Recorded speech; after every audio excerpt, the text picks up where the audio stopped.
કોઈ પણ નવા માતા પિતાને આજકાલ આપણે જોઈશું તો એક વસ્તુ બહુ જ કોમન હોય છે. એમના બાળકે રડવાનું શરૂ કર્યું નથી કે એમણે એમને ફોન આપી દીધો નથી, કે બાળક ફોન લઈને ફોનમાં કંઈ ને કંઈ જોવાનું ચાલુ કરી દેશે, સ્ક્રીન ટાઈમ શરૂ થઈ જશે એટલે બાળકનું રોવાનું બંધ થઈ જશે. પણ એક્સપર્ટ્સ એવું માને છે આનાથી બાળકમાં બહુ જ બધી પ્રોબ્લેમ્સ આવી શકે. સૌથી પહેલાં તો બાળક પોતાના ઇમોશન્સને કંટ્રોલ કરતા ના શીખી શકે, રેગ્યુલેટ ના કરી શકે અને બાળક જાતે પોતાની જાતને કામ કરતા ના શીખી શકે. એને એક્સટર્નલી કોઈક વસ્તુ જોઈએ, સ્ટિમ્યુલેશન જોઈએ, જે સ્ટિમ્યુલેશનથી એ પોતાની જાતને શાંત કરે ને લાંબા ગાળામાં આ બાળકને બહુ જ નબળો બનાવશે. આજકાલ જ્યાં જોઈએ ત્યાં સ્ક્રીન વધી ગઈ છે, ફોન, ટેબ્લેટ, કમ્પ્યુટર, લેપટોપ કે પછી ટીવી. હવે આ બધી સ્ક્રીન્સ છે ને એના લીધે ઓટિઝમ કરીને એક રોગ છે. હવે એક્સપર્ટ્સ એવું તો નથી કહી રહ્યા કે સ્ક્રીન ટાઈમના લીધે ઓટિઝમ પણ થઈ શકે છે, પણ ઓટિઝમમાં શું હોય કે બાળકોનું બ્રેન અંડર ડેવલપ્ડ રહે, કોઈક વસ્તુ ડેવલપ ના થઈ હોય અને બહુ જ સ્ક્રીન જોનારા બાળકોમાં ઓટિઝમ જેવા સિમ્ટમ્સ આવે છે.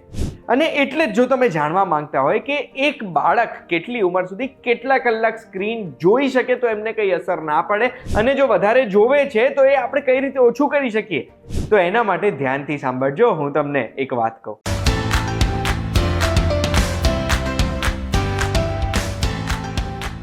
એક વાત કહું, આપનું સ્વાગત છે. મારું નામ છે ગુંજ ઠક્કર અને એક રિસર્ચ પેપર ઉપર મારું ધ્યાન પડ્યું.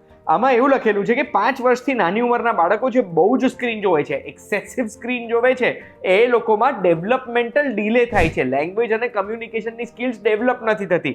એનો મતલબ છે કે એમને બોલવામાં કે પછી વસ્તુઓ સમજવામાં ડિફિકલ્ટી પડે છે. એટલું જ નહીં, જે બાળકો બહુ જ સ્ક્રીન જોવે છે એમાં એક્સપર્ટ્સ એવું માને છે કે 7-8 વર્ષના ઘણા બાળકોને તમે મળ્યા હશો જે નજર પણ નથી મિલાઈ શકતા. તમને એટલે નથી મિલાઈ શકતા કે એમની નજર સ્ક્રીન પર જ હોય છે અને સ્ક્રીન ઉપર એમણે જે પ્રકારની વસ્તુઓ કન્ઝ્યુમ કરી છે એના જેવું એમનું બિહેવિયર થઈ જશે, એના જેવી એમની બોલી થઈ જશે અને બસ સ્ક્રીન ઉપર જે જોયું છે ને એ જોઈને એ પોતાની જાતને એ સમજવા લાગશે. આજકાલ કોઈ બી જગ્યાએ બાળકોના આપણે ઘણા બધા પ્રોગ્રામ્સ જોઈશું ને તો એમાં તમે નોટિસ કરજો, બહુ જ બ્રાઇટ કલર્સ હશે, એટલી બધી ઇન્ફોર્મેશન એક સાથે આપવાનો પ્રયાસ કરેલો હશે અને દર 5 સેકન્ડે કંઈક ને કંઈક અવાજથી એવું થશે કે સ્ક્રીનમાં એવી બ્રાઇટ વસ્તુ થશે કે અટેન્શન ગ્રેબ કરવાનો પ્રયાસ કરી રહ્યા હોય. એ વસ્તુઓના લીધે બાળકનું મગજ ડેવલપ નથી થતું, ઓવર સ્ટિમ્યુલેશન થાય છે, ડોપામીનની અસર એમના મગજ ઉપર ઓછી થઈ જાય છે અને એના લીધે એમને જીવનભર અટેન્શન સ્પેન ઓછું થઈ જાય છે. ક્યાંય એક જગ્યાએ કોન્સ્ટન્ટ અટેન્શન આપી જ નથી શકતા કારણ કે નાની ઉંમરમાં જ એમના બ્રેનમાં ઓવર સ્ટિમ્યુલેશન થઈ ગયું છે. જે આપણે રિયલ વર્લ્ડમાં જોઈશું તો જેવા અવાજો, જેવી બ્રાઇટ લાઇટ્સ રેગ્યુલરલી આપણે નહીં જોતા હોઈએ એવી એક પ્રોગ્રામમાં દર 10 સેકન્ડે થશે તો તમે સમજો બાળકનું મગજ એક પ્રકારથી અંદરથી ફ્રાય થઈ જાય છે. ઘણા બધા રોગ પણ થાય છે બાળકોને. એટલે જે બાળકોનું સ્ક્રીન ટાઈમ વધારે હોય છે એમને ઓબેસિટી એટલે મેદસ્વીતા થવાના ચાન્સીસ વધારે હોય છે, જેના લીધે ટાઈપ 2 ડાયાબિટીસ પણ થઈ શકે છે. ઘણી બધી માનસિક તકલીફો પણ થાય છે, પર્સનાલિટી ડિસઓર્ડર પણ થઈ શકે છે. તો પછી હવે સવાલ એ છે કે કેટલા કલાક ઓપ્ટિમમ સ્ક્રીન ટાઈમ હોય બાળકોનો? તો બહુ જ બધી જગ્યાએ મેં એક જ વસ્તુ વાંચી છે ને એ જ છે કે 2 વર્ષની ઉંમરનો થાય બાળક એની પહેલાં તો 0 મિનિટ એટલે સ્ક્રીન બતાવવાની જ ના હોય એમને. 2 વર્ષથી 5 વર્ષના થાય તો અગર જો 0 રાખી શકો તો સૌથી બેસ્ટ છે, પણ જો બતાવવું પડે તો એક દિવસમાં 1 કલાકથી વધુ તો ક્યારેય ના જવો જોઈએ સ્ક્રીન ટાઈમ.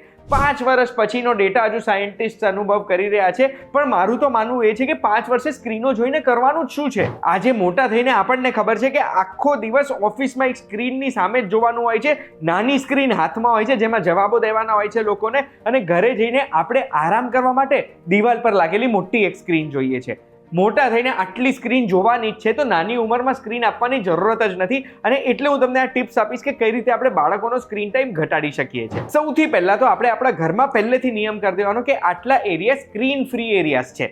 એનો મતલબ કે ત્યાં કોઈ પણ સ્ક્રીન નહીં હોય. તમારો બેડરૂમ થઈ ગયો, ડાઇનિંગ એરિયા થઈ ગયો કે જમતા વખતે સ્ક્રીન ના હોય, કારણ કે એક્સપર્ટ્સ બી એવું માને છે કે સ્ક્રીન વગર ખાશો ને તો તમે પ્રોપર પોષણ લઈ શકશો, સ્ક્રીન સાથે વધારે ખવાઈ જાય છે અને પાછળથી હેરાન થાવ છો. બાથરૂમમાં સ્ક્રીન ના હોય કે પછી એવા એરિયા જ ડેઝિગ્નેટ કરી દેવાના, એવા સમય ડેઝિગ્નેટ કરી દેવાના કે આ સમયે સ્ક્રીન અલાઉડ જ નથી, પછી ભલે કોઈ પણ હોય. બીજું, સ્ક્રીન ટાઈમના નિયમો બનાવવાના, એ પણ એકદમ સ્ટ્રિક્ટ.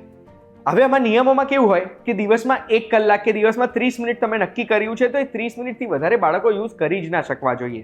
અને જે નિયમો બાળકોને લાગે છે એ નિયમો આપણને પણ લાગે મા બાપ તરીકે, અને આપણે પણ એ નિયમો ક્યારે તોડવાના નહીં. તમે સમજો, આજે બાળકોને ખબર નથી પડતી પણ મા બાપ તરીકે આપણને ખબર પડે છે કે એક સ્ક્રીનમાં આપણે જ કેટલા ફસાઈ જઈએ છીએ સોશિયલ મીડિયા એપ્સના જંજાળમાં. તો એ જ વસ્તુ જ્યારે બાળકોના નબળા બ્રેન ઉપર અટેક જશે ને સોશિયલ મીડિયાનો, તો એ લોકો એવા ફસાશે કે જીવનભર નીકળી નહીં શકે. એમના સ્વભાવમાં 100% ફેર થઈ જશે અગર એ બહુ સ્ક્રીન જોશે તો.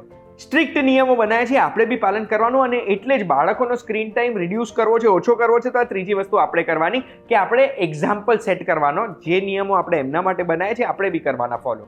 એટલે આપણે બી બાળકોની આજુબાજુ આપણો સ્ક્રીન ટાઈમ ના ને બરાબર કરી દેવાનો. એમને ખબર જ ના હોવી જોઈએ કે મારા માતા પિતા કે મારા વડીલો આવી કોઈ વસ્તુમાં આખો દિવસ જોયા કરે છે, જેના લીધે એમને પણ ઈચ્છા થાય કે એવું તો શું છે એમાં કે હું જોયા કરું.